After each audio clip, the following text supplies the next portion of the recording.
ಮಹಿಳೆಯೊಬ್ಬರು ನ್ಯಾಯಕ್ಕಾಗಿ ತನ್ನ 4 ವರ್ಷದ ಮಗು ಜೊತೆ ರಾತ್ರಿ 1 ಗಂಟೆವರೆಗೂ ಠಾಣೆಯಲ್ಲಿ ಕೂತ ಘಟನೆ ಚಿಕ್ಕಮಗಳೂರು ಜಿಲ್ಲೆಯ ಕುದುರೆಮುಖ ಪೊಲೀಸ್ ಠಾಣೆಯ ಸಂಸೆ ಗ್ರಾಮದಲ್ಲಿ ನಡೆದಿದ್ದು, ಮಗುವಿಗೆ ಪೊಲೀಸ್ ಠಾಣೆಯಲ್ಲೇ ಊಟ ಮಾಡಿಸಿ ತಾಯಿ ಮಲಗಿಸಿದ್ದಾರೆ.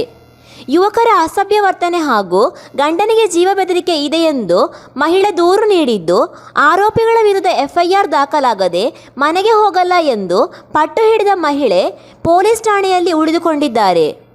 ಪಕ್ಕದ ಮನೆ ಯುವಕರಿಂದ ಮಹಿಳೆಯೊಂದಿಗೆ ಅಸಭ್ಯ ವರ್ತನೆ ಮಾಡಿದ್ದು, ಈ ಬಗ್ಗೆ ಅಸಭ್ಯ ವರ್ತನೆಯ ವಿಡಿಯೋ ನೀಡಿ 2 ದಿನಗಳ ಹಿಂದೆ ದೂರು ನೀಡಿದರೂ ಕುದುರೆಮುಖ ಪೊಲೀಸರು ದೂರು ದಾಖಲಿಸಿಲ್ಲ ಎನ್ನಲಾಗಿದೆ. ಹೀಗಾಗಿ ಮಹಿಳೆ ಕಳಸ ಇನ್ಸ್ಪೆಕ್ಟರ್ ಕಚೇರಿಯಲ್ಲಿ ಮಧ್ಯರಾತ್ರಿವರೆಗೂ ಕುಳಿತಿದ್ದಾರೆ.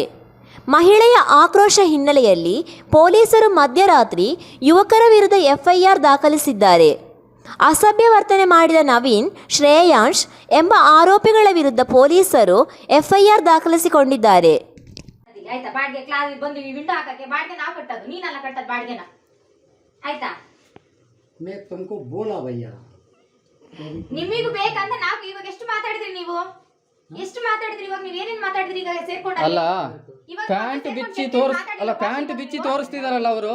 ಎಷ್ಟು ಮಾತಾಡಿದ್ರಿ ನೀವು? ನಿಮಗೆ ನಮಗೆ ಏನು ಸಂಬಂಧ? ಅಲ್ಲ ಪ್ಯಾಂಟ್ ಬಿಚ್ಚಿ ತೋರಿಸ್ತಿದಾರಲ್ಲ, ಇವಾಗ ಪ್ಯಾಂಟ್ ಬಿಚ್ಚಿ ತೋರಿಸ್ತಿದಾರಲ್ಲ, ಅಲ್ಲ ಅದು ನಮಗೆ ಅಗತ್ಯ ಇಲ್ಲ. ನೀವು ಅದನ್ನ ಅಲ್ಲ ತೋರ್ಸಕ್ ಬಂದಲ್ಲ. ಇಲ್ಲ ಅಲ್ಲ ಅದೇನು ಅದು ನಮಗೆ ಯಾಕೆ? ಅದನ್ನ ಯಾಕೆ ತೋರಿಸ್ತೀರಾ? ಇಲ್ಲಿ ಬನ್ನಿ ನವೀನ, ನಮಗೆ ಯಾಕೆ ತೋರಿಸ್ಬೇಕು ಅದನ್ನ? ಇಲ್ಲಿ ನಿಶಿ ಇದು ಬಿಚ್ಚಿದ್ದೀನಿ, ಇಲ್ಲಿ ನಿಶಿ ಇದು ಬಿಚ್ಚಿದ್ದೀನಿ, ಅದು ತಕ. ಇಲ್ಲಿ ನಿಶಿ ಇದು ಬಿಚ್ಚಿದ್ದೀನಿ, ಅದು ತಕ. ಇಲ್ಲಿ ನಿಶಿ ಇದು ಬಿಚ್ಚಿದ್ದೀನಿ, ಅದು ತಕ. ಇಲ್ಲಿ ನಿಶಿ ಇದು ಬಿಚ್ಚಿದ್ದೀನಿ, ಅದು ತಕ. ಇಲ್ಲಿ ನಿಶಿ ಇದು ಬಿಚ್ಚಿದ್ದೀನಿ, ಅದು ತಕ.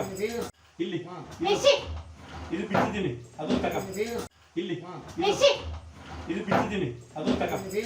ಇಲ್ಲಿ ನಿಶಿ ಇದು ಬಿಚ್ಚಿದ್ದೀನಿ, ಅದು ತಕ.